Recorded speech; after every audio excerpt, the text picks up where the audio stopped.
De la carta del apóstol San Pablo a los Filipenses. Hermanos, tengan entre ustedes los sentimientos propios de Cristo Jesús.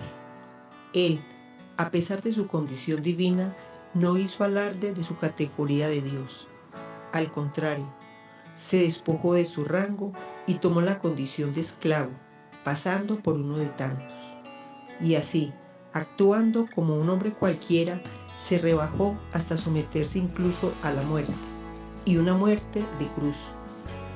Por eso Dios lo levantó sobre todo, y le concedió el nombre sobre todo nombre, de modo que el nombre de Jesús toda rodilla se doble en el cielo, en la tierra, en el abismo, y toda lengua proclame: Jesucristo es Señor, para gloria de Dios Padre.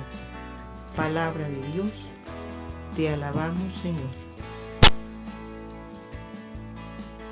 Aclamamos el Salmo diciendo: el Señor es mi alabanza en la gran asamblea. Cumpliré mis votos delante de sus fieles, los desvalidos comerán hasta saciarse. Alabarán al Señor los que lo buscan, viva su corazón por siempre. Lo recordarán y volverán al Señor hasta de los confines del orbe. En su presencia se postrarán las familias de los pueblos, porque el Señor es el reino. Él gobierna a los pueblos, ante Él se postrarán los que duermen en la tierra. Mi descendencia los servirá. Hablarán del Señor a la generación futura. Contarán su justicia al pueblo que ha de nacer, todo lo que hizo el Señor.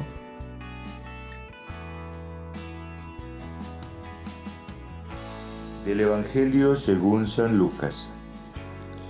En aquel tiempo uno de los comensales dijo a Jesús: dichoso el que coma en el banquete del reino de Dios. Jesús le contestó: un hombre daba un gran banquete y convidó a mucha gente. A la hora del banquete mandó a un criado a avisar a los convidados: vengan, que ya está preparado. Pero ellos se excusaron uno tras otro. El primero le dijo: he comprado un campo y tengo que ir a verlo. Dispénsame, por favor. Otro le dijo: he comprado 5 yuntas de bueyes y voy a probarlas. Dispénsame, por favor. Y otro dijo: me acabo de casar y naturalmente no puedo ir. El criado volvió a contárselo al amo. Entonces el dueño de casa, indignado, le dijo a su criado: sal corriendo a las plazas y calles de la ciudad y tráete a los pobres, a los lisiados, a los ciegos y a los cojos. El criado dijo: Señor, se ha hecho lo que mandaste y todavía queda sitio. Entonces el amo le dijo: sal por los caminos y senderos e insísteles hasta que entren y se llene la casa. Y les digo que ninguno de aquellos convidados probará mi banquete. Palabra del Señor. Gloria a ti, Señor Jesús. Para meditar. Pablo en el pasaje anterior pedía a los filipenses que tuvieran un ánimo humilde y fraterno en sus relaciones comunitarias, y ahora les pone delante el mejor modelo. Tengan entre ustedes los sentimientos propios de una vida en Cristo Jesús, y nos transmite un himno cristológico seguramente anterior a él, que tal vez la comunidad conocía y cantaba. Es un himno que en pocas líneas expresa el misterio pascual de Cristo, su muerte y su resurrección, su humillación y su glorificación por Dios.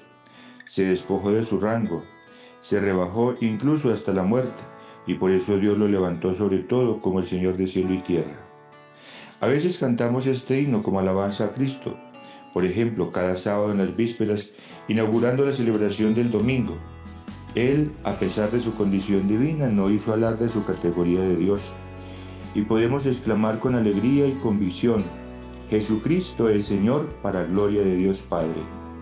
Pero aquí Pablo nos trae para que aprendamos la lección de humildad y entrega por los demás. Igual que Jesús, no hizo alarde de su categoría de Dios, se hizo igual a nosotros y se rebajó hasta una muerte de cruz. Nosotros también debemos estar abiertos a los demás, sin creernos superiores a nadie ni pretender grandezas. Al contrario, abajándonos como los últimos, como el que sirve. Sigue también el clima en el Evangelio de una comida, las cosas que pasan en las comidas en las que participaba Jesús.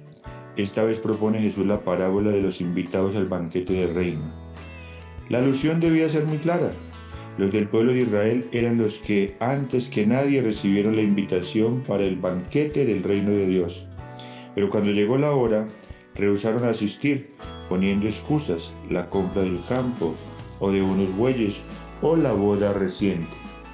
Pero Dios no cierra la puerta del convite, invita a otros, los que los israelitas consideraban pobres, lisiados, ciegos y cojos. Dios quiere que se llene la casa, ya que no han querido los titulares de la invitación que la aprovechen los otros. Y nosotros podríamos preguntarnos, ¿son solo los israelitas los ingratos que no saben aprovechar la invitación y se autoexcluyen del banquete?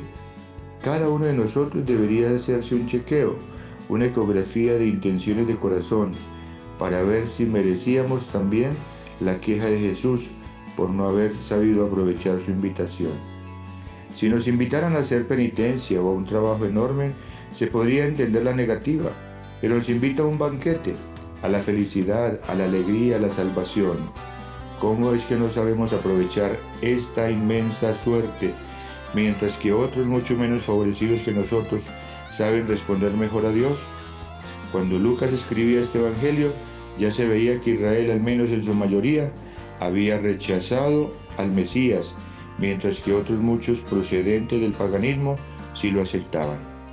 La palabra de Dios que escuchamos, su perdón, su gracia, la fe que nos ha dado, la comunidad eclesial a la que pertenecemos, los sacramentos, la Eucaristía, el ejemplo de tantos santos y santas, el ejemplo también de tantas personas que nos estimulan con su fidelidad. ¿No estamos desperdiciando la invitación que nos envía continuamente Dios? ¿Qué excusas utilizo para no darme por enterado? ¿Hago como los niños que no aceptaban ni la música alegre ni la triste? ¿O como los que no acogieron la Eucaristía por austero, ni a Jesús por demasiado humano? Cuando llegue la hora del banquete, irán delante de nosotros Zaqueo y la Magdalena, y el buen samaritano y la adúltera. Ellos no eran oficialmente tan buenos como nosotros, pero aceptaron agradecidos y gozosos la invitación de Jesús. En cada Eucaristía somos invitados a participar de este banquete sacramental, que es anticipo del definitivo del cielo. Dichosos los invitados a la cena del Señor. Celebrar la Eucaristía debe ser signo diario de que celebramos también todos los demás bienes que Dios nos ofrece. Pidámosle pues al Señor que nos regale su Espíritu para poder aceptar la invitación que a diario nos hace. Vamos a hacer sobre ustedes la bendición que Moisés hizo sobre el pueblo de Israel, es la bendición bíblica. El Señor esté en sus labios y en sus corazones, y el Señor vuelva su rostro sobre ustedes, el Señor les conceda su favor, el Señor los bendiga, los guarde y los proteja de todo mal y peligro, en el nombre del Padre, del Hijo y del Espíritu Santo. Amén. Feliz día en el Señor para todos.